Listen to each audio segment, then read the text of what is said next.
한국 불교는 대승불교예요. 대승불교, 소승불교.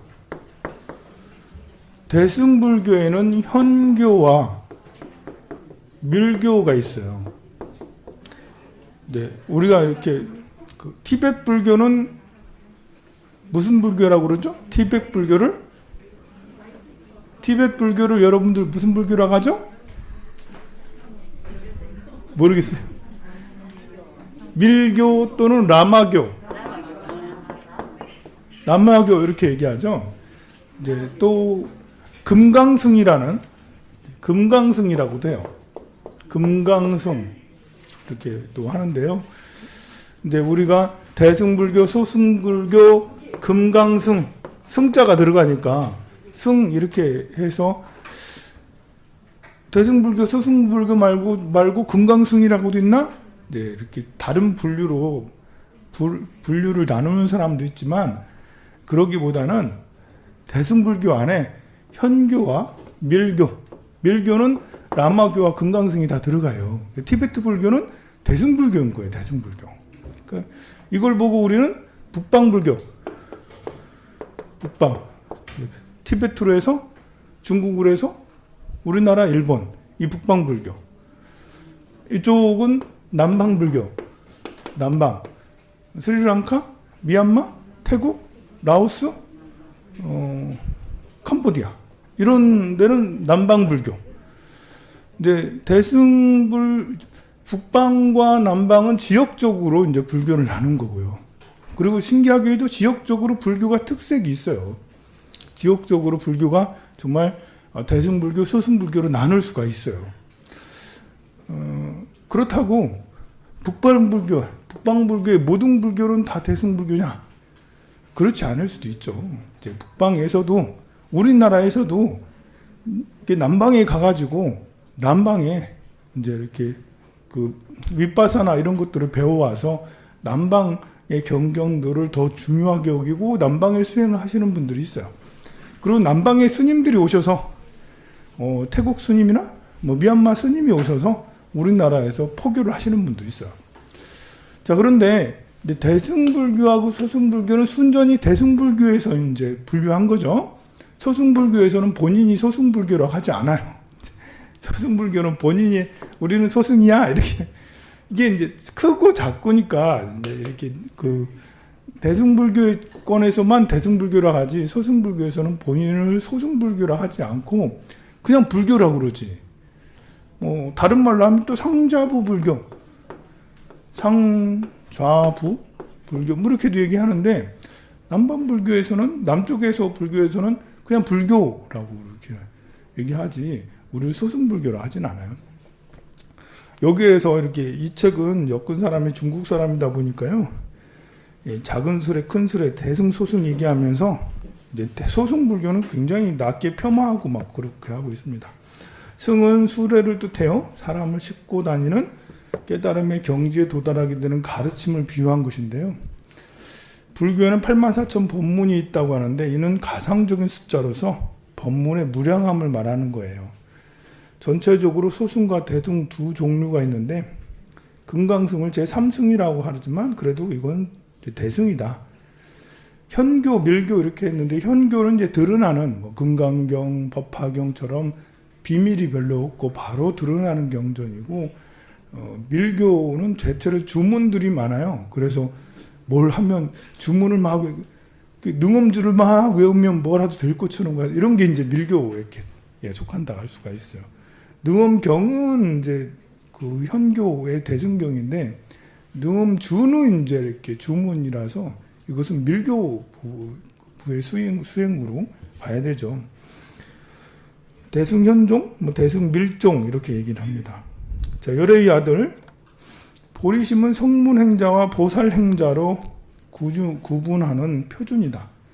대승은 보살도, 이쪽은 보살도를 닦고 소승불교 이쪽은 성문도라고 여기는 아란이 되는 게 목표고요. 아란. 그래서 남방의 불교에는 아라한에 이르는 스님이 계시다. 아라한 스님이다. 저분은 아라한 스님이다. 라고 그렇게 해서 그 스님을 최고로 그 나라에서 국보로 여겨서 그 아라한 스님들을 잘 모시죠. 스님을 모시는 데 있어서는 오히려 남쪽의 남방불교의 불자들이 스님들을 더 극존중하고 더 이렇게 뭐 잘 모신다면 좀 그렇지만 더 이렇게 하는 것 같아요. 왜냐하면 여기는 아라한 제도라는 게 아직도 남아 있어서 아라한에 이르셨다. 그리고 아라한에 이르려면 많은 그 수행도 하셔야 되고 그 수행을 통과하셔야 돼. 또 보면 경전을 다 외워서 아라한이 되신 분도 있고 이렇게 좌선을 해서 위파사나를 해서 어느 정도 경지에 이르러서 아라한이 되시는 분이 있어요.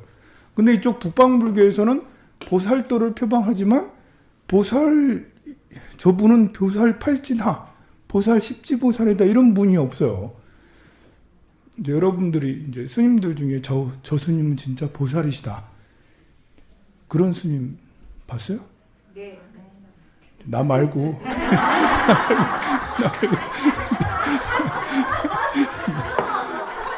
그 뭐 이렇게 종정 스님이시라든지 종정 스님이라든지 총무원장 스님이라든지 해인사 주지 스님, 통도사 주지 스님 이런 스님이 보살이시다. 별로 이렇게 우리 내에서는 우리 대승불교에서 보살도를 표방하지만 대승을 닦는 자는 다 보살이거든요. 그런데 뭐 해인사 주지든 통도사 주지든 종정 스님이든 무슨 원로 스님이시든 보살이라는 말은 별로 없고 선사라는 말은 있어요. 선사. 아, 저분은 선사시다. 뭐 진제선사, 진제대선사. 근데 이렇게 선사는 대승불교 안에 선종이라는 별종이 있어요. 선종이라는. 선종이 대승불교 안에 들어있는 거지 선종이 더 큰 건 아니에요. 근데 이제 대승불교권에서 발달한 수행 방법이 선종이에요. 뭐 이제 절하는 것도 발달됐고 독송이나 아니면 다란히 주문을 외우는 것도 발달됐는데 그 중에 참선하는 선종이 발달됐어요. 근데 참선해서 수행을 깨달은 이를 선사라고 그렇게 하는데 선종에서의 이들은 보살도의 정도, 보살의 그런 정도를 이렇게 표방하지 않아요. 크게 선사는 보살이다. 선사와 보살을 같은 선상에 두지 않아요. 오히려 선사가 더 위대한 거다. 보살은 별로 관심이 없다. 대승불교에서. 그리고 이 선사도 이렇게 등급을 나눠서 이렇게 해서 제일 높은 선사 이런 거를 따로 구분하지 않아요. 남방은 구분을 해요. 구분을 해서 엄격한 기준을 두어서 아라한의 경지에 이른 스님이 있어요. 그러면 그 나라에서 몇 명 안 돼, 아라한이. 근데 선사는 나도 선사, 황산선사. 내가 이제 여기 황룡사에서 맨날 이제 임제록도 강의하고 위양록도 어록도를 계속 강의하면서 화두는 말이야 이렇게 하는 거지. 그리고 참선은 이렇게 참선하라니까 해봐 뭐 이렇게 하면 너 황산선사가 되는 거야. 황산선사 이렇게 해가지고. 근데 내가 수행의 깊이가 뭐 이렇게 막 올라가 있는지 이제 막 시작인지 본인도 모르고 여러분들도 몰라요. 그래서 엄격한 기준을 통과한 선사가 이제 성철 스님 시대는 좀 있었어요. 이렇게 경어 스님이 수월 스님하고 만공 스님하고 해월 스님은 그래 너희들은 내가 인가해 줄 테니까 보니까 너 공부 많이 했어. 그래서 인가를 받았지. 그리고 만공 스님의 제자들도 어느 정도 인가를 받고, 근데 어느 정도 지금은 이제 그런 게 거의 사라져서 그리고 그래서 이제 이렇게 성철 스님은 인가는 받지 않았지만 굉장히 존중을 많이 받았고 만공 스님도 굉장히 큰 스님 하면서.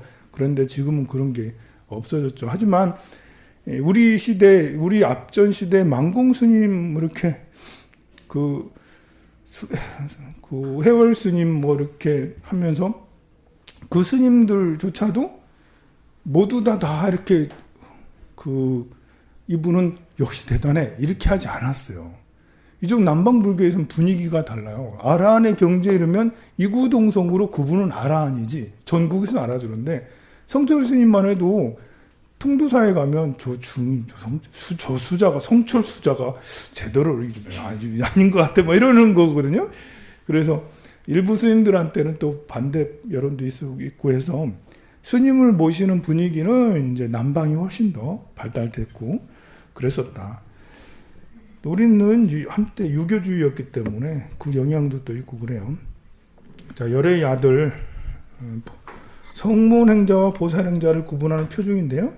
하나는 유래를 싫어하여 자신의 해탈을 위하는 이기적인 이제 어느 표현을 이렇게 쓰면 안 되겠죠. 이제 자신의 해탈을 중시 여기는 이제 그런 게 이제 성문행자고요.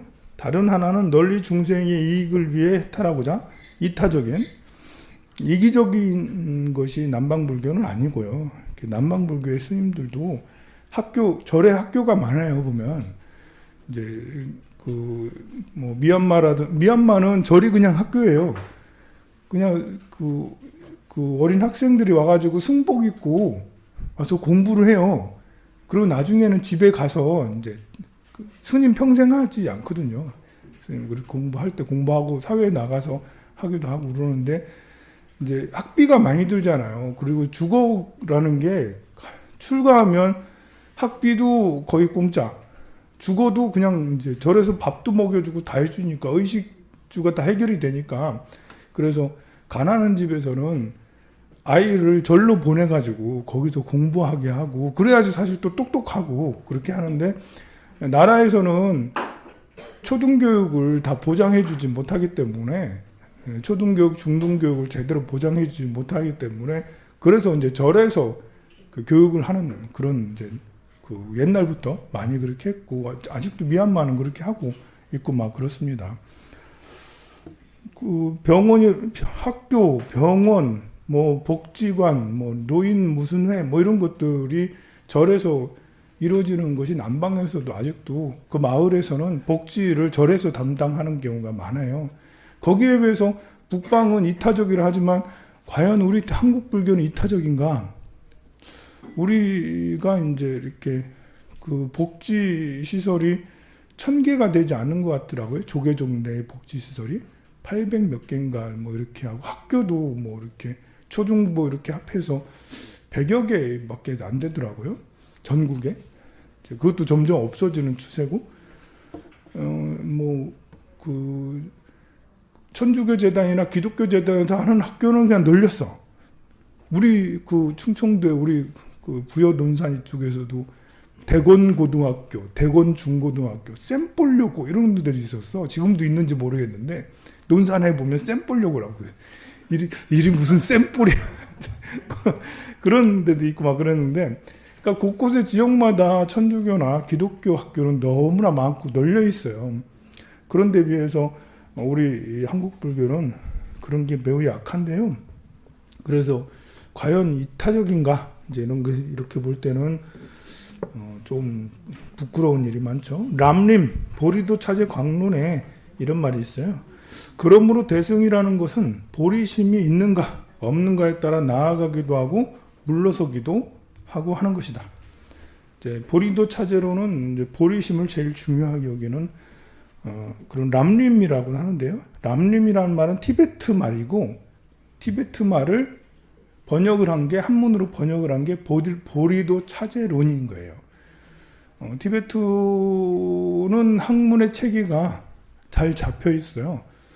그러니까 출가해서 한 16년 정도는 경전 공부를 해야 돼. 밑바닥부터 해가지고 이제 최고 경전까지 다 해야 되는데요.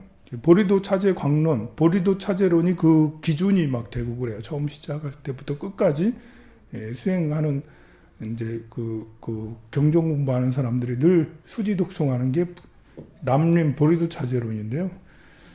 거기에 비해서 이제 우리나라는 이제 이렇게 어떤 경전의 수행의 이런 차제가 한때 무너졌다가 다시 세워서 처음에는 들어가면 제일 먼저 배우는 게 초발심 작용문을 배우고 그 다음에 이제 치문이라는 책을 배워요. 지금은 교과 과정이 달라졌지만 그 치문이라는 스님들이 후대에 이제 그 제자들에게 막 이제 중노릇은 이렇게 해야 된다라고 하는 책이 있어요.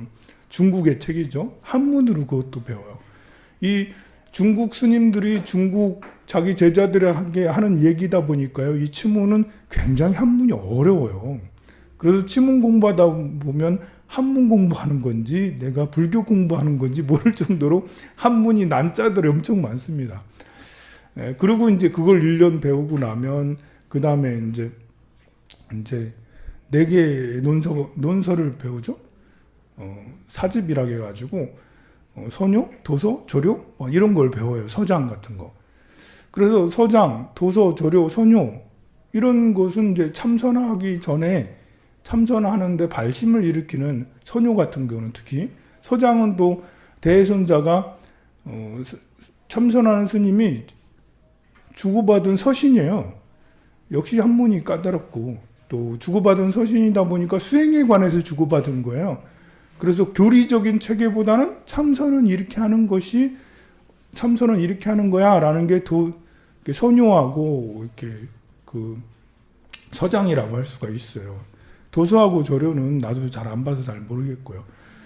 그 다음에 이제 3학년이 돼서야지 이제 경전을 봐요. 금강경 오가이하고 능엄경하고 원각경하고 기신론, 대승기신론하고 이 4가지를 3학년 때 봐요. 그리고 4학년 때는 화엄경을 봐요. 이렇게 해서 4년 과정이 이렇게 강원에 가가지고 4년 과정을 하는데 그것도 내 공부하는 건 아니고요. 조정 예불도 하고 울력도 하고 절에 이렇게 수비를 익혀가면서 북도 쳐가면서 예불도 해가면서 그리고 때로는 이제 뭐 사중 일들 도와가면서 그렇게 해서 4년을 지나면 졸업을 해서 강당을 졸업하는 거예요. 그러니까 이 4년 동안 공부를 다 하면 공부가 깊냐, 교리적으로 많이 하냐, 그게 아닌 거예요. 여러분들 1년 동안 공부하면 뭐 교리적으로 많이 알아요? 아니잖아요. 그래서 강당 4년 공부한다고 해서 교리적으로 체계가 서지지는 않아요. 조금 전에 말한 대로 이제 그 과정이 치문, 사집, 사교, 대교 이렇게 경전에 이렇게 공부하는 과정도 허술한 데다가 기간이 짧아요. 그러니까 이제 4년 졸업하고 나서 그때는 잠깐 알아. 그 이후로 책을 안 봐. 그 이후로 공부를 또 안 해.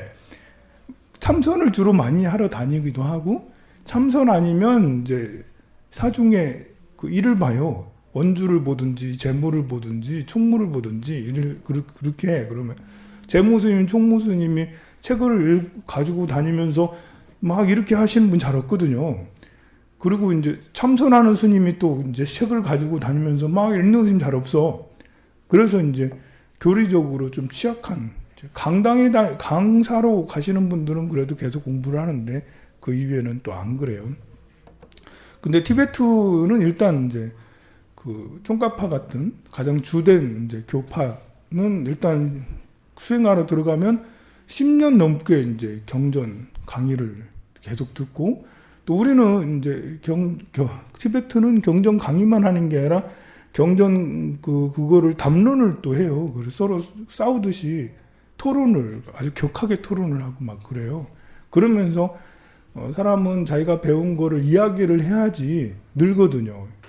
사실 여러분들도 가만히 앉아있기 때문에 제가 사실 이런 수업은 별로 바람직하지 않아요. 이렇게 바보예요, 바보. 여러분들은 앉아만 듣기만 있으면 이야기를 해야지. 이야기를 해서 내가 남한테 전해야지 그것이 이제 내 것이 되고 그러는데 앉아만 듣기만 하면 들을 때는 무슨 말인지 아는데 안 하는 것보단 낫긴 한데 그렇다고 여러분들하고 이렇게 제가 서로 이렇게 담론하듯이 하면 다 도망가 막 또 안 나와 자 그래서 티베트 람림이 나왔는데요. 람림이라는 책이 나와서 그래서 이야기를 드리는 겁니다. 랑림학당 우리 해능스님께서 포교당을 만들어서 랑림학당이라고 만드셨는데 해능스님이 이제 개인사에서 이제 충격받으시고 해인사에서 크게 또 충격받으셨거든. 힘든 때가 있었어. 그런 식으로 이제 티베트로 가셔서 수행을 하셨는데 해능스님이 원래 일본 유학파잖아요. 그래서 공부를 잘하셔. 그래가지고 그래도 해인사에 있을 때도 엄청 유능한 율원장 스님이셨는데 그때 저도 같이 있었거든요. 98년도, 99년도에 해인사에 있었기 때문에 제가 큰 스님 시자를 하고 있으면 율원장 스님이 폼 잡고 딱 오셔. 이렇게 그 해능 스님이 제자들을 쭉 데리고 율원의 스님들 한 10명 되거든. 쭉 데리고 쭉 오셔가지고 이제 우리 큰 스님한테 인사드리고 막 그랬거든요. 그래서 그 공부 잘하시는 스님이 이제 티베트 가서 몇 년 계시면서 티베트어를 다 익히고 티베트의 불교에 능통하셔서 오신 거예요. 오셔가지고는 그 여기 울산에 본래 이제 고향이 쪽이니까 이제 예 그렇죠. 예, 울산에 오셔서 다니면서도 네. 내려와가지고 강의하고 있어요. 맞아요. 네. 어렸을 때 절에서 크시고 그러셔가지고 그래서 이제 여기 남림합당 저기 그 신정동에 하셨는데 그거 이제 접으시고 이렇게 다른 저 웅촌 쪽인가요? 웅촌 쪽에 이렇게 아니 원래 용안사 저 남창리구에 저쪽에 구방송 쪽에 그쪽에 5층에서 좀 했어요. 그러니까 이제 거기서 하다가 그걸 접으시고 웅촌에 가셔가지고 넓게 이제 산중에 이제 들어가셔서 거기 계세요. 그 스님이 이제 그 티베트에서 몇 년을 수행하고 오셨기 때문에 티베트 불교에서 가장 기본서 이 람림이 참 뛰어난 게 뭐냐면 기본서부터 이렇게 고수서까지 다 돼. 기본부터 전문가까지 과정이 다 들어 있어요. 쫑가파라는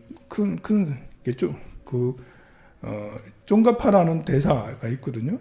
티베트에서 쫑가파 스님은 부처님만큼 동등해. 부처님이라고 티베트에 가서 법당에 가면 불상이 있는데 불상이 아니고 쫑가파 대사야. 어마무시하게 엄청 커요. 처음엔 부처님인 줄 알았거든. 나중에 이렇게 보면 쫑가파 대사인 거예요. 보면. 그래서 쫑가파 대사께서 지으신 책이에요. 람림이. 불교의 입문부터 전문가 끝까지 다 이렇게 하나의 책으로 다 이렇게 만들어 놓으신 거예요. 그래서 입문 과정은 앞에 부분 좀 공부하고, 이제 그 뒤에 무상류가 뒤에 부분은 이제 전문가 과정에서 공부하고 그렇게 하고 그러죠. 자, 오직 보리심을 일으킨 186페이지 중간 아랫부분쯤에 보리심을 일으킨 자만이 비로소 불자라고 할 수가 있다. 이제 무늬만 불자. 이제 보리심이 없으면 무늬만 불자. 이제 보리심 자주 늘 얘기하죠. 깨달음을 향한 마음, 깨달음을 얻고자 하는 마음, 깨달음을 구하고자 하는 마음. 성문은 나라도 깨달아야 된다. 그리고 보살은 너를 깨닫게 하고자 하는 마음, 너를 깨닫게 해야겠다라는 그런 마음. 그 너를 깨닫게 하려면 나는 당연히 깨달아야 되니까. 그래서 너를 깨닫게 하려는 게 그러는 게 보리심의 최상의 마음이라는 거예요. 여러분들은 다 가지고 있죠? 정도의 차이만 있지. 깨닫고 싶잖아. 다 깨닫고 싶을 거예요. 그래서 여러분들은 무늬만 불자 아니다. 이제 이와 같이 마음이 생기면 즉시 부처님의 아들이다. 부처님의 여러분들은 부처님의 장자다. 장녀다. 여러분들은 부처님의 보리심 있잖아. 보리심. 자, 싹은 말라버렸고 씨앗은 썩어버렸다. 무학의 증득을 앞둔 60명의 비구에게 문수보살은 대승의 법을 가르쳤는데요. 비구들이 사견을 일으켰기 때문에 그들은 지옥에 떨어졌다. 성문인 가섭은 이 일로 큰 스승이신 부처님께 불만을 말했지만 부처님은 의외로 문수보살의 훌륭한 방편을 칭찬하셨고요. 이는 대승의 법을 듣고도 사견을 내면 지옥에 떨어지지만 소승에 들어가서 무학의 과일을 증득하여 성불하기보다는 더 빠르기 때문이다 라고 합니다. 자, 무학의 성자가 멸진정에 들어갈 때 부처님께서 직접 그들을 설득하여 대승을 수행하라고 했지만 이들은 선정의 고요함을 즐기는 것에 습관이 되어 있어서 종종 발심에 대해 수행을 하는 것에 크게 힘쓰지 않았고, 이 멸증정이라고 해서 이제 그 사선정 이제 수행을 하면 이제 사선정에 들어요. 네 가지 선정에 들어요. 초선정, 이선정, 삼선정, 사선정에 들어. 처음엔 이제 공덕을 닦는 거죠. 공덕을 닦고 참회를 하고 보리심을 해서 내가 깨달음을 얻어야겠다면서 공덕과 참회를 닦으면서 같이 함께 선정을 이렇게 닦아 나가는데, 선정이 이제 잡념하고 같이 있어서 맑은 선정이 아니잖아요. 우리는 보면 우리가 이제 그 온만이 반매용, 온만이 반매 하더라도 맑은 선정이 아니잖아. 그런데 맑은 선정에 처음으로 들어가는 게 초선정. 그래서 이선정, 세 번째, 삼선정, 네 번째, 사선정에 들고 나서 그 다음으로 지나가는 것이 드는 것이 멸진정이라고 그래요. 멸진정. 멸진하였다 이제.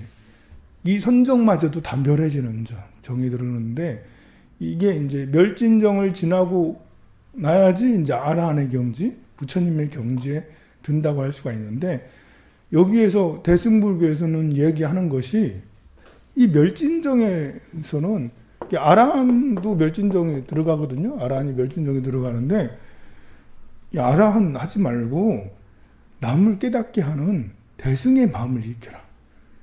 이렇게 얘기를 설득을 했다라는 거예요. 이제 대승불교에서는 부처님께서 경전에서 야, 이 멸진정에 들어있는 아라한한테 야, 남을 깨닫게 하는 대승의 마음을 가지세요 라고 법문을 했는데, 아무 관심이 없이 선정에 들은 멸진정에만 깊이 아라한이 들었다 라고 비판을 한 거예요.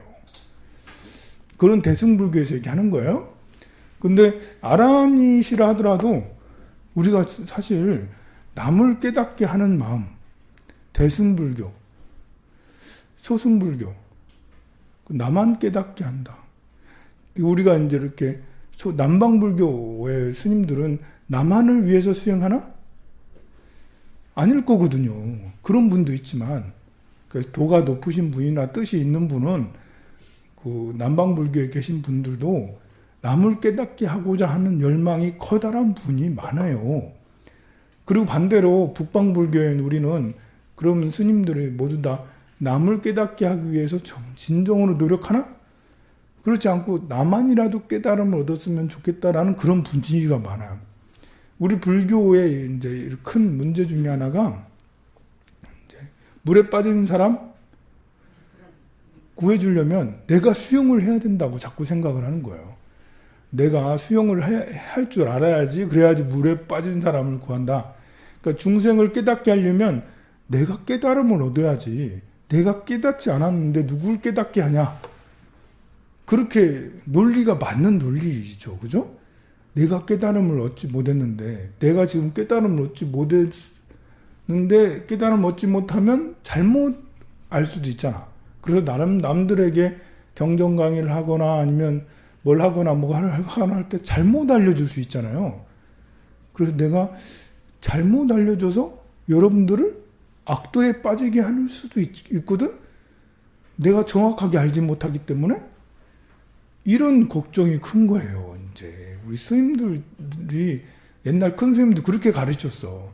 야, 네가 깨닫고 누구를 깨닫게 해야지. 네가 알지 못하면서 누구를 어떻게 가르치냐. 큰 스님들이 그러셨어요. 우리 동양 문화가 이제 그 동북 이렇게 지역에 우리 이 중국, 우리나라, 일본 이런 문화가 약간 그런 게 있어요. 누구를 가르침에 있어서 함부로 하지 말라. 유교가 강하다 보니까 허투루 조금 아는 걸 가지고 많이 아는 것처럼 하지 말라. 이러면서 남을 가르치려면 자격이 있어야 되고 굉장히 어느 정도 전문가가 돼야 된다라고. 네가 조금밖에 모르는데 누가 가르치냐 이렇게 자꾸 뭐라고 하면 할 말이 없잖아. 이것이 우리 한국 불교의 스님들이 이기적이 된 원인 중에 하나가 된 거예요. 보면 이렇게 수영할 줄 모르면 보트라도 던져주면 되잖아요. 보트가 아니라 이렇게 뭐지? 링 있잖아, 링. 튜브 그래. 보트를 어떻게 던져줘? 수영을 할 줄 모르면 튜브라도 던져주면 되잖아. 튜브라도. 아니 이게 남을 가르칠 줄 모르면 금강경만 하라고 하면 되잖아. 그렇잖아요. 금강경 하세요 하고 금강경 잘했나 점검해 주면 되잖아. 세상 우리 스님들이 전국의 스님들이 만나는 신도들한테 금강경을 주면서 이거 사경해 오세요. 며칠까지 해오세요. 숙제 검사하듯이 검사할 테니까. 검사 안 하면 추가 안 해줘요. 100일 기도도 안 해주고 아무 절에 등도 안 받을 테니까 금강경고 해오세요. 이렇게 한번 해보세요. 그러면 그냥 분위기 확실히 달라집니다. 근데 내가 잘 모르니까 여러분들한테 내가 무엇을 가르치겠어. 자꾸 이렇게 이제 뒤로 그렇다고 본인은 또 열심히 공부하나? 조금 하다 말지? 그래서 저는 용감해가지고 이렇게 일찍 시작한 거예요. 무식한 게 용감하다고. 저는 20살 때부터 이제 20살 때부터 이제 동화사 살고 이렇게 23살, 4살 동화사 살았는데 그때 뭐 알겠습니까? 그런 관광객들이 오고 그러면 데리고 다니면서 부처님은 이런 거고요. 저 부처님 이런 거고요. 이게 25살, 3살 애가 이제 30대, 40대 어르신들이 오시면 데리고 다니면서 이리 와보세요. 문화 해설하고 막 그랬다니까요. 바보같이. 근데 이제 뭐 그런 이제 그런 약간 이제 이렇게 무식한 이런 이제 것 때문에 이제 일찍 포교를 하게 됐고 그렇게 됐다고 할 수가 있어요. 자, 이렇게 해서 보리심으로 중생을 제도하는 큰 배를 이끌다 사진 나오죠. 그림이 있는데요. 소승은 무학거의. 그래서 여기는 사실 여기의 말씀은 분별을 조장하는 거예요. 소승과 대승을 나눠서도 안 되고요. 다만 혼자만 가려고 하지 말고 큰 배처럼 많은 사람들하고 함께 가려고 하자. 이런 거는 이제 일상생활에서도 우리에게 필요한 것입니다. 이제 참법 사권에 보면 사권 전반부는 스님들이 이렇게 객승을 대접하지 않고 자기들끼리만 먹고 또 주지스님 어떤 주지스님은 보석을 받았는데 보석을 혼자 꼽을 치고 남들이 달라가면 너 우리 건데 왜 그러니 하면서 그런 스님들을 쫓아내고 그렇게 했던 이기적인 스님 얘기 나오거든요. 그렇게 해서 악귀가 되고 그렇게 해서 지옥에 떨어지는 얘기가 이제 사권 전반부에 구구절절하게 나와요. 그 이야기가 바로 여기 있는 그림으로 단적으로 표현하는 거예요. 혼자만 살려고 하지 말라. 다 같이 살아야 된다. 그거는 세속에 사는 여러분들도 마찬가지죠. 우리가 축구에 어제 졌는데요. 우리가 기술도 딸리고 뭐 이렇게 사실 실력이 많이 딸리고 그렇습니다만 손흥민이 아무리 잘해도 나머지 10명이 받쳐주지 못하면 황희찬이 이제 옷 벗고 옐로 카드 받았거든요. 엄청 바보. 야, 너 그거 보면서 진짜 바보인 줄.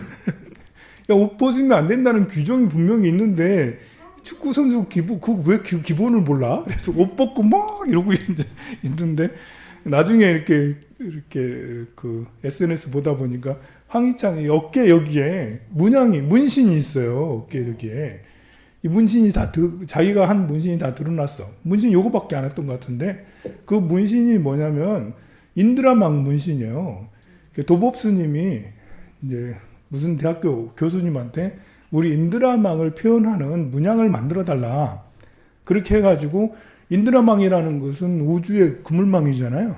모든 생명을 그 그림이 약간 십자 모양으로 돼 있어서 이제 거기에 물고기 가시처럼 이렇게 돼 있어요. 이렇게 나도 그림을 여러분들 나중에 찾아보면 나와요. 인드라망 문양 해가지고 황희찬 문양을 치면 다 나오는데 이제 그 문양이 보면 내용이 모든 식물, 동물, 하늘, 땅, 물에 사는 모든 생명들이 다 거기에 표현이 돼 있어요. 그 문양에. 그래서 그 문양을 문신을 했더라고. 이 문양은 저기도 했어. 누구지? 이효리 그랬죠. 이효리도 이 문양을 문신하고 했거든요. 그래서 절에 다니나? 그랬더니 불교 방송에 나오더라고. 엄마가 이제 수도함에 기도 올렸다고. 원재 스님한테 기도 올려가지고 원재 스님이 기도해주고 황희찬을 그렇게 해주고 그런다고. 둘째 엄마라고. 그렇게 그래서 이제 수도원 가려고 1월 달에 불교대학 졸업생들 졸업여행 해가지고 1월 7일에 이제 수도원 가려고 이제 그렇게 황희찬이 꼬락골 넣었다 이제.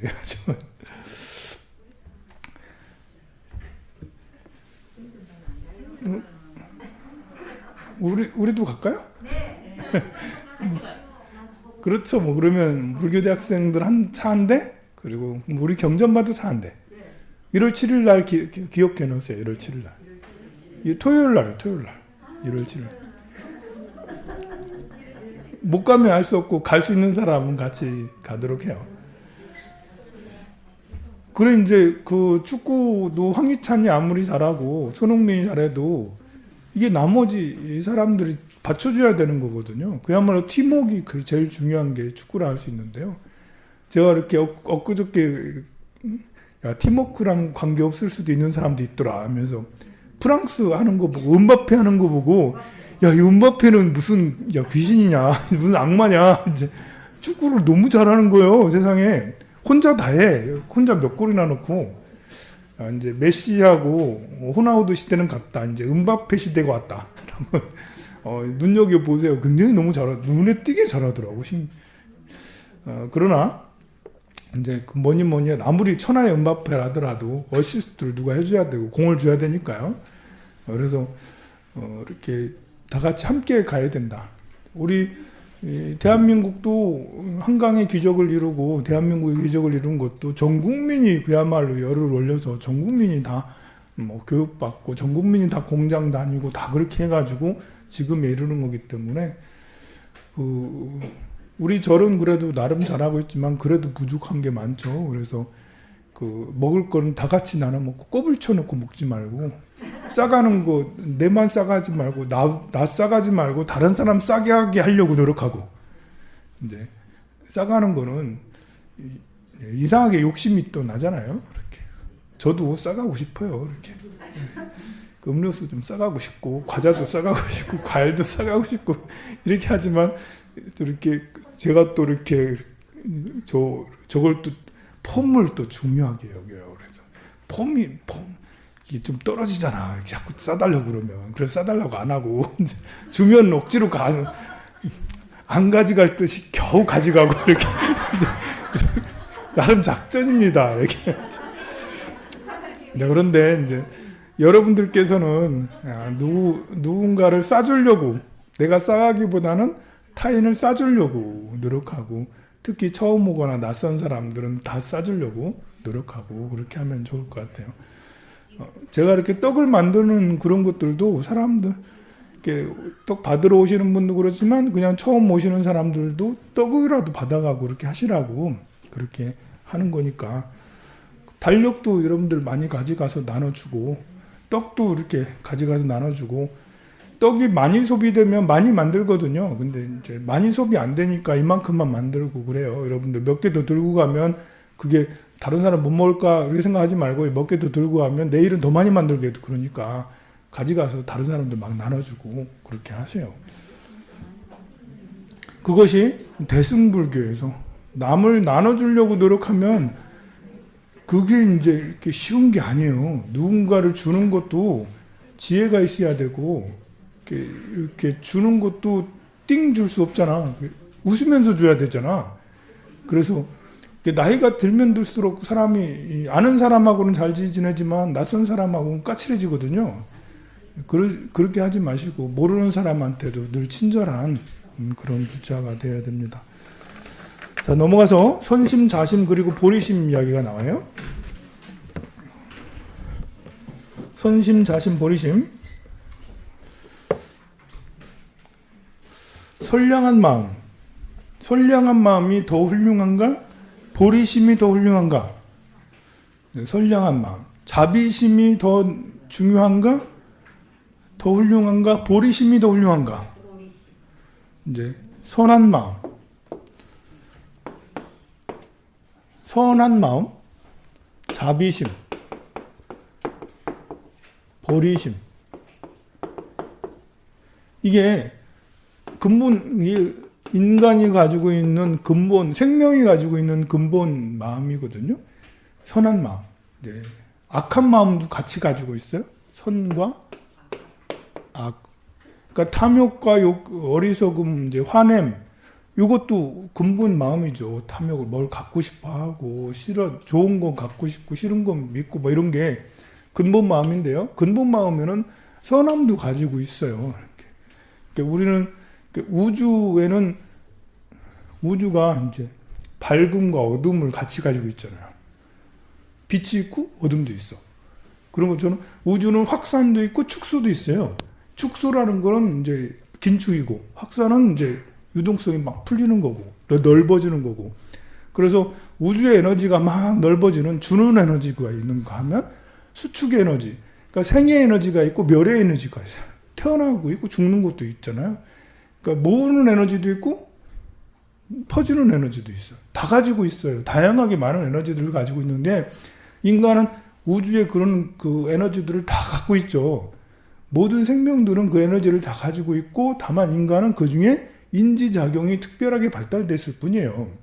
그래서 우리에게는 선한 에너지, 악한 에너지 다 가지고 있고 선과 악을 초월한 또 다른 선과 악과 관계없는 다른 에너지들 다 가지고 있죠. 근본 에너지예요. 그래서 남을 도우면 기분 좋고, 왜냐하면 생하는 거기 때문에. 다른 사람에게 먹을 걸 줘. 그럼 이게 생의 에너지거든요. 이제 내 것만 이렇게 남 안 주고 내 것만 챙겨. 이건 멸의 에너지예요. 멸의 수축의 에너지, 긴축의 에너지거든요. 이것은 오래 갈 것 같아도 이렇게 계속 하다 보면 이제 이렇게 파괴되고 멸해지고 뭐 이러는 거예요. 노쇠해지면 점점 에너지가 줄어들기 때문에 타인에 대한 마음보다는 내 것에 대한 마음이 더 크죠. 우리가 치매 걸리면 이제 굉장히 이기적이 되잖아요. 보면 먹을 거 가지고 엄청 이제 막 그러잖아요. 이렇게 되는데 그게 남을 도와주면 생의 에너지가 커지고 생의 에너지는 기쁨의 에너지가 커지는 거죠. 물론 남에게 밥 사주는 것이 꼬운 사람도 있어요. 이제 내 재산이 나가니까 아까워가지고 이제 겉으로는 막 밥 사주면서 속으로는 이러면 있어요. 이제 교차되는 게 있는 거죠. 근데 그런 이제 선의 에너지를 기르려고 노력을 하면 그러면 이제 우주의 법칙, 윤회의 법칙은 이 다양성을 다 가지고 있으니까 윤회 안에 들어가는 거예요. 윤회 빙빙빙 도는 윤회. 그런데 선의 에너지를 극대화시키고 상생의 에너지를 생해주는 에너지, 더 좋게 하고 행복하게 하고 기쁘게 하고 구제해주고 더 오래 살게 하고 뭐 이런 생의 에너지를 더 크게 하려고 이 선의 에너지를 더 크게 하려고 하면 윤회에서 벗어날 수 있는 길이 열리게 되는 거죠. 이 선의 에너지가 극대화돼 가고 있는 가는 방향이 선의 에너지에서 자비심으로 나아가면 그러면 이제 그 자비심으로 뽑아내는 거죠. 선의 에너지를 가지고 있는데 선의 에너지 중에 정밀롭게 선의 에너지 집중적으로 뽑아내면 자비심이 돼요. 자비심은 뭐겠어요? 남을 도우려고 하는 마음이잖아요. 선은 다양한 선이 있는데 그 중에 핵심적인 선을 끌어내는 게 자비심이죠. 사랑과 측은심. 자는 조건 없는 사랑, 조건 없는 사랑이고 비는 측은지심이잖아. 가엾이 여기는 마음, 안타깝게 여기는 마음. 그러니까 조건 없는 사랑과 안타깝게 여기는 마음을 같이 선에서 뽑아내는 거죠. 뽑아내서 자비심으로 만드는 거예요. 그래서 이 자비심이 이렇게 커 나가면 보리심도 선에 있는 거지만 자비심이 더 나아가서 보리심이 깨달음을 향한 마음. 그러니까 이 자비심은 목적이 따로 없어요. 그냥 조건 없는 사랑과 측은한 마음만 가지고 있어요. 보리심은 목적을 만들죠. 자비심은 아직도 윤회를 해. 근데 보리심은 윤회에서 뛰쳐나가야겠다라는 그런 목적을 갖게 되는 거예요. 그리고 방향성이 있는 거죠. 자비심은 방향성이 없어요. 그냥 조건 없는 사랑, 안타깝게 여기는. 정말로 선한 것 중에 이렇게 선한 사람이 어디 있어 세상에. 조건 없이 모두를 사랑한다잖아. 모두를 용서한다잖아. 모두를 믿는다잖아. 그리고 측은히 여기서 그를 도우려고 하잖아. 진짜 무지막지한 성인이죠. 그런데 그게 일시적이기가 쉬운 거죠. 이 생에 한번 태어나서 착한 사람 한번 돼보자. 착한 사람 되었어. 그런데 이게 나이 먹게 되면 뇌 세포가 죽게 되고 뭐 이래 되고 허리가 아프게 되고 뭐 이렇게 되면 남 챙길 생각이 어디 나겠어요. 내 아파 죽겠는데. 그러니 자비심은 일시적이 될 수가 있어요. 근데 사람은 이렇게 목적이라는 것이, 우리 목표라는 것이 있으면 죽음을 불사하고 그것을 이루려고 하는 기질도 있죠. 대표적인 게 부자 되는, 돈 많이 벌고자 하는 목적이 있으면 내가 몸이 아파도 해. 내가 죽어도 나는 그 목적을 이룰 거야. 이제 죽어도 이루려고 하는 사람도 있어요. 심지어 내가 죽는데도 불구하고 돈 벌기 위해서 뛰쳐 들어가는 사람도 있죠. 그 돈을 자식에게 남긴다, 누구에게 남긴다 이렇게도 하긴 하지만, 근데 이유 없이 그냥 이제 누구한테 남길 것도 아니면서 그렇게 들어가면 죽는데, 돈 가지면 죽는데 그러면서 들어가는 사람이 있는 것은 목표가 워낙 크기 때문에, 열망이 크기 때문에 그런데, 그래서 죽음도 불사하고 하는 게 어떤 목표나 열망을 가지면 그것을 해요. 그것을 우리는 다른 것이 아니라 재물이라든지 명예 이런 걸로 말고, 대통령 되고 이런 거 말고 보리심으로 깨달음으로 향한 마음을 가자. 그래서 이 목표가 깨달음을 향한 마음. 그럼 이제 윤회에서 벗어나는 마음이잖아요. 여기서는 그것을 얘기하는 거예요. 그래서 보리심은 또 이게 자비심이 근간이 돼야지, 이게 재물욕이 근본이 돼서 보리심으로 이렇게 하는 것은 이 보리심이 완전치가 않는 거예요. 이게 명예욕, 재물욕, 명예욕이 근간이 된 보리심이 있을 수 있거든요. 이렇게 내가 이렇게 많은 돈을 벌어서 깨달음으로 가야지 라고, 돈 벌면 깨달는 거 아니야? 이렇게 생각할 수도 있어. 어떤 사람은 이제 그 사랑은 돈으로 살 수 있다라고 주장을 해요. 그 저기에서 재벌집 막내 아들 그 나오잖아. 그 재벌집 막내 아들 그 외국의 투자자 누구지? 마이클. 그 사람 이름이 마이클인가요? 마이클이 그래 얘기를 해요. 사랑은 돈으로 살 수 있다라고. 그렇지 않은 사람은 뭐 바보라겠나 뭐라겠나 좀 뭐라고 막 비판하면서 그 얘기를 하는데요. 그런 재물을 근간으로 해서 야, 재물로 돈 많으면 깨달음도 얻을 수 있는 거 아니야? 명예가 근간이 돼서 야, 나 종정할래. 종정. 대한불교 조계종 종정. 나는 아라한의 경지에 이를 거야. 아라한도 명예잖아. 명예. 아라한에 이른다. 그러니까 여기 이것이 목적이 돼서, 이것이 근간이 돼서 보리심을 가질 수도 있거든요. 그러니까 이것이 많이 남아있는 상태도 마찬가지예요. 근간이 된다라는 것이 돈을 많이 벌면 뭐 한다라는 것보다 자비심이 3분의 1, 재물욕이 3분의 1, 명예욕이 3분의 1 이러면 이제 이게 보리심을 가졌어도 이 보리심은 한쪽 날개밖에 되지 않는다. 양쪽 날개. 이것이 재물욕과 명예욕이 점점 관심 없어지고 사라지고 순수하게 자비심으로 이루어져야 되는데, 재물욕과 명예욕이 있는 상태에서 보리심은 완전치 못하게 되는 것입니다. 그래서 이 우리는 과연 얼마나 자비로운가?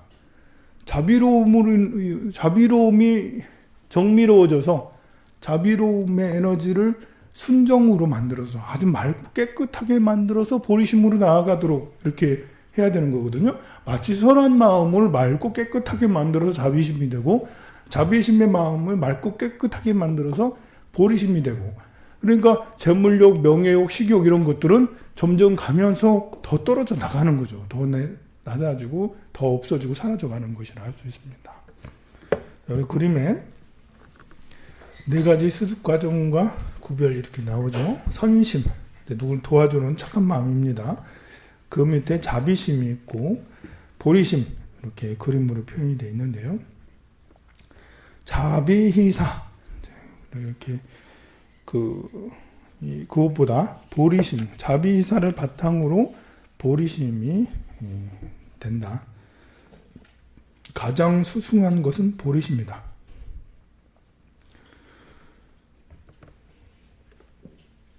그 보리심은 한마디로 일체 중생을 위하여, 일체는 모두 중생을 위하여 라고 뜻을 압축하고 그렇게 얘기를 합니다. 다음 넘어가서 대승에 입문하는 방식. 여기서부터는 이제 십신, 십주, 십회양 이러면서 이제 51단계 이야기가 나와요. 그 192페이지로 가면 그 성불 이전에 51개의 계위라고 나오죠. 52단계인데 52번째는 성불하는 거니까. 그래서 성불하기 전에 51단계. 우리 자주 얘기했죠. 십신, 십주, 십회양, 십지 이러면서 등각과 묘각 이러면서 이렇게 얘기를 했습니다. 이렇게 십신 해서 1, 2, 3, 4, 5, 6, 7, 8, 9, 10 나오죠. 십신은 신심, 염심, 정진심, 해심, 정심, 불태심, 호법심, 회양심, 개심, 원심 이 10가지 마음을 말하고요. 십주는 같이 읽을까요? 발심주, 치지주, 수행주, 생기주, 방편구족주, 정심주, 불태주, 동진주, 법왕자주, 관정주. 십행은 환의행, 요익행, 무의역행, 무굴요행, 무칠한행, 선연행, 무착행, 난득행, 선법행, 진실행. 십회양은 구중생, 이중생상 회양, 불괴 회양, 등일체불 회양, 지일체처 회양, 무진공덕장 회양, 수순견고 일체선근 회양, 등수순일체중생 회양, 진여상 회양, 무방무착 해탈 회양, 등법계무량 회양. 십지는 환희지, 이구지, 발광지, 염해지, 난승지, 현전지, 원행지, 부동지, 청정지, 법운지. 십지는 많이 들어봤죠? 십지는 자비도랑참법 매 권마다 발광지를 증득하오니, 염해지를 증득하오니, 난승지를 증득하오니, 난승지 보살 마하살, 염해지 보살 마하살, 현전지 보살 마하살, 원행지 보살 마하살 하면서 자비도랑참법 권 말미에 항상 나오는 게 이 십지. 1권은 초지, 환희지죠. 2권은 이구지, 3권은 발광지. 그러니까 10권 법운지, 보살 마하살 이렇게 하면서 참법에 나오는데요. 그래서 참법이 나름 이제 이렇게 그 어떤 골격이 참법이 있다. 골격이 있고 십지에 맞춰서 하기도 하고 또 이렇게 그 참회하고 이제 현과부하고 이런 것들이 다 이제 있다. 다시 190페이지로 가서 그 중에 십신 부분을 이렇게 보도록 할게요. 보살의 50개 중에 십신 50개의 이 이제 자량 지난 시간에 이렇게 수행하는데 자량도, 가행도, 그 다음에 견도, 수도, 무학도, 요게 오위라고 해가지고 5지위가 있어요.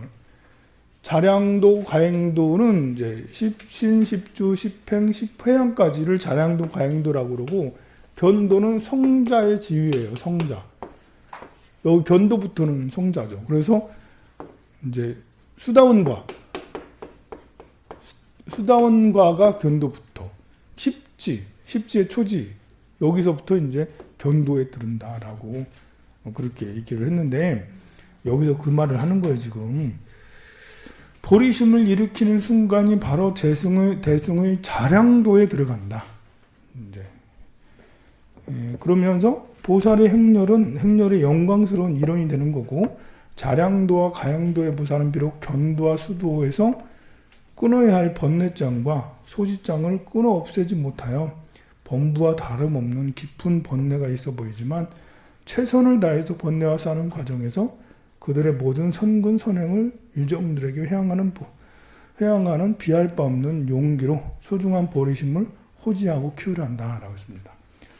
우리가 이제 이렇게 믿음, 십시는 믿음이에요. 믿음은 공덕의 어머니다라고 그렇게 하는데, 이 화엄경 현수품에 나와요. 190페이지 밑에서 5번째 줄, 6번째, 7번째 줄 보면 이 그 화엄경의 제2의 문수보살 9명의 문답을 해서 현수보살이 믿음의 중요성을 개성으로 얘기했는데요. 여기에 믿음은 도의 근원이고 공덕의 어머니와 같아서 모든 착한 법을 잘하게 한다. 신이 도원 공덕모라고 하는 건데요. 믿음은 도의 공덕이고 도의 근원이고 공덕의 어머니다.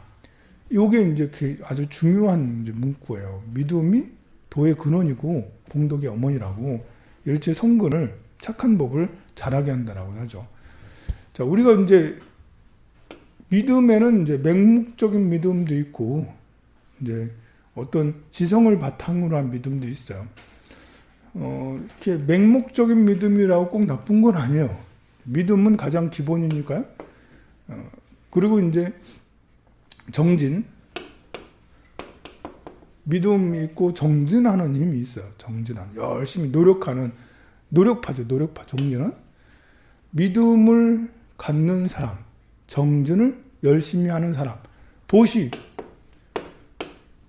믿음은 별로 없는데 이제 정진도 열심히 안 하는데 보시는 열심히 해. 보시는 돈은 그래도 잘 내. 돈은 이렇게 뭐 사과, 과일, 뭐 이런 거, 과일하고 떡하고 이런 거 남들 다 잘 먹겠으면 좋겠어서 이렇게 믿어서 하는 게 아니고 그냥 이제 좋은 마음으로 그렇게 하는 사람도 있죠. 그리고 이제 그 정진을 열심히 하고 믿음을 갖고 보시를 열심히 해. 또 강의를 공부죠. 교리 공부를 열심히 해. 불자들 종류를 얘기하는 거예요. 불자들 종류. 이렇게 그 여러 가지가 있는데요. 봉사를 또 열심히 해. 공양강이든 어디서든 봉사를 열심히 해. 자, 우리가 이제 이렇게 이런 것들이 이렇게 이것만 열심히 하는 사람들도 있어요. 그죠?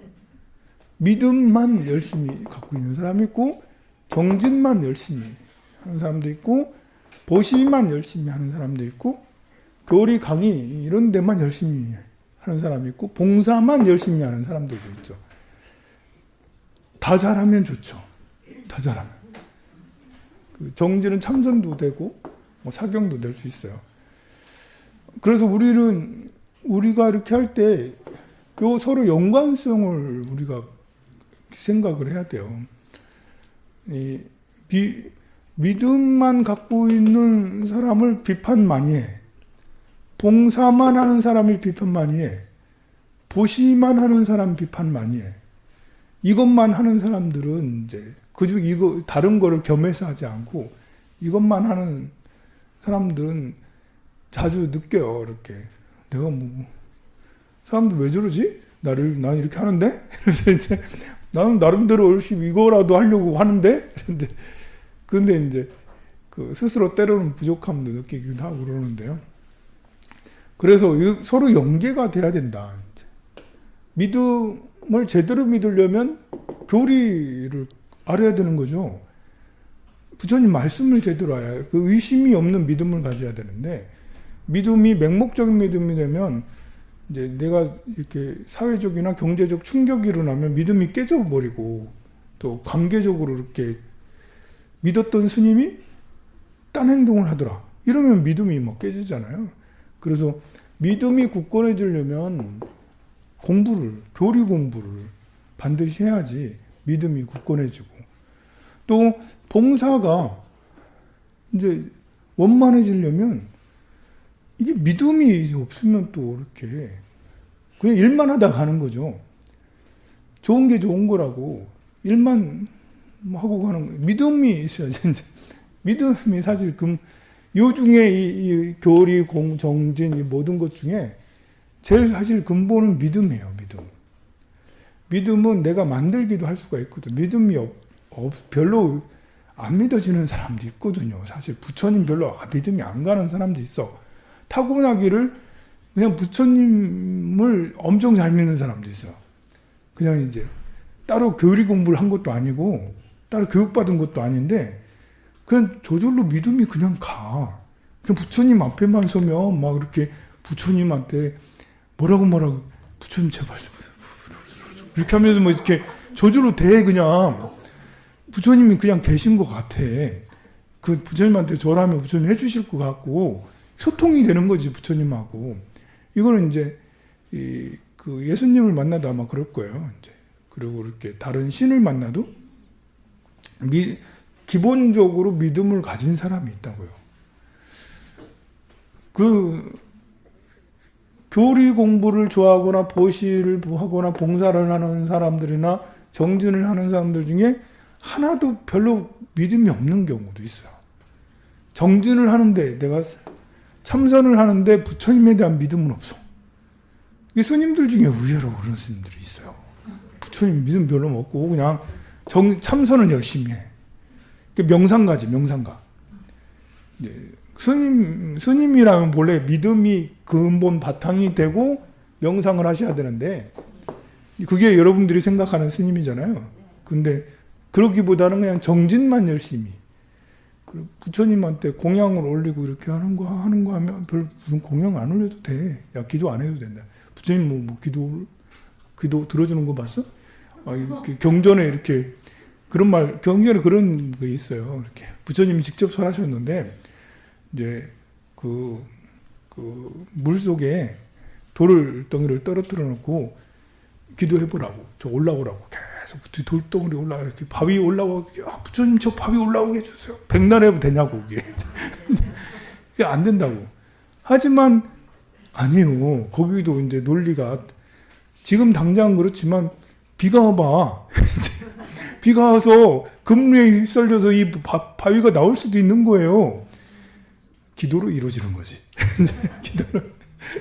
그래서 이게 기도가 꼭 당장 이게 공중부양 내가 저 기도해서 공중부양하게 돼서 이런 건 기도가 이제 공중부양하는 기기가 와가지고 자 하여간에 이 정진하면서 믿음이 없는 경우도 있고 보시하면서도 남에게 이렇게 그래도 내가 가진 게 있으니까 노블리스 오블리제 해가지고 내가 돈이 좀 있으니까 절에 불사한다니까 내가 1,000만 원 내야지 100만 원 내야지 부처님 모시는 데는 별 관심 없고 내가 다니는 절이니까 내가 아는 사람들이니까 그래도 떡 한 번 다 공양 내야지 밥 한 번 다 사야지 뭐 그렇게 하는 사람들도 있다고요. 공부하는 것도 마찬가지고. 근데 이제 우리가 중요하게 여기들 일단 믿음은 내가 만들 수도 있다. 내가 별로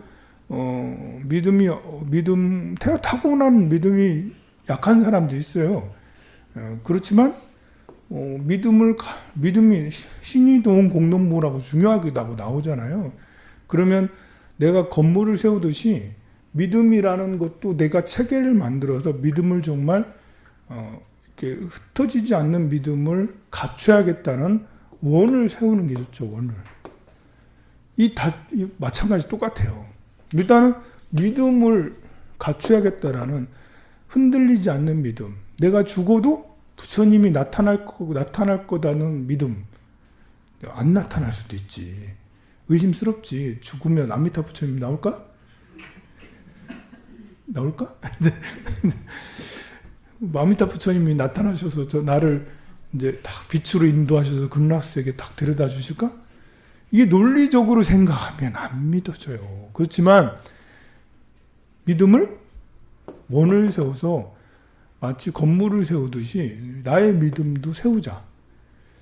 나타날 수도 있다고요. 아미타 부처님이. 이거는 이제 현대 물리학으로 봐서도 이제는 이제 다 물리학적으로 다 증명이 돼 있어. 이렇게 다중우주 내가 맨날 얘기하잖아요. 말도 안 되는 다중우주. 멀티버스 다 나오잖아요. 여러분들이 어벤져스를 봐야 된다니까. 멀티버스를 해가지고. 거기 보면 그 세계가 나와요. 그게 어벤져스의 세계관은 굉장히 물리학에 바탕이 된 세계관이 과학에 바탕이 돼 있다고. 그러니 아미타 부처님은 계신다. 옛날에는 특히 스님들이 정진하는 스님들이 극락이고 지옥이고 그런 게 어딨어. 이렇게 얘기하는 분이 많았다니까. 근데 이제 지금의 물리학으로는 극락이 있을 수 있다. 지옥이 있을 수 있다. 지옥이. 그러니까 가상 세계가 다 이제 들어오니까 믿음을 이제 과학으로도 믿음을 세울 수가 있어요, 지금은. 그러니 믿음을 만들자. 정진도 우리가 열심히 하려고 노력하잖아요. 또 이렇게 자선을 하려고 하고 사경을 하려고 하고 자꾸 게으르면 또다시 자선하려고 하고 또다시 그 사경하려고 하고 하루에 10분이라도 명상하자. 자꾸 이렇게 해서 내 정진력을 키우려고 하죠. 보시도 여러분들이 자꾸 돈 없다고 이렇게 내 돈도 없는데 누구 밥을 사야 돼. 보시를 해야 돼. 등을 달아야 돼. 걱정하지 마시고 그래도 해야지. 할 건 해야지. 하면서 여러분들 하려고 막 노력하잖아요. 강의도 여러분들 이렇게 안 빠지고 와서 공부하려고 노력하고 그리고 봉사도 몸이 아파도 허리도 아프고 다리도 아프고 그래도 내가 봉사는 해야지. 이타행을 남을 위해서 내가 몸으로 하는 봉사, 재물로 하는 거, 또 마음으로 갖는 거 이건 다 다른 거거든요. 다 별업을 닦는 거예요.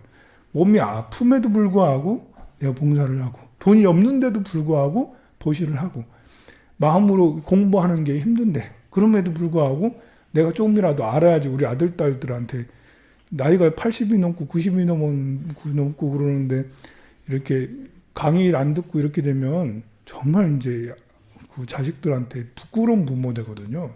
나이가 오히려 많으면 많을수록 여러분들이 더 강의를 많이 듣고 더 공부를 많이 하셔야지 자식들에게 본보기가 되기도 하고 나 스스로도 자존감도 낮아지지 않아요. 내가 그래도 80이 넘었는데 내 천수경 다지 외워 이러면서 이제 천수경 줄줄줄 하고 80이 넘었는데 그래도 스님한테 멀티파스 강의 들었다고 그러면서 니들은 멀티파스가 뭔지 아니? 이러면서 이제 이렇게 야, 스님한테 지금 원화가 너무 낮았어. 너무 강세다 이러면서 이제 정말 원화가 많이 좋아졌어요.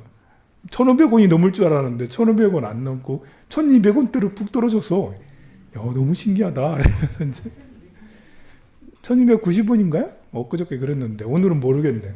하여간은 원화도 많이 강세돼. 어이구 환율이라는 것도 알게 되고 스님한테 강의되고 뭐 이렇게 돼 이제 나이 80이 넘고 90 넘은 할매가 와가지고 우리 어머니가 야 지금 원화값이 얼마나 됐니?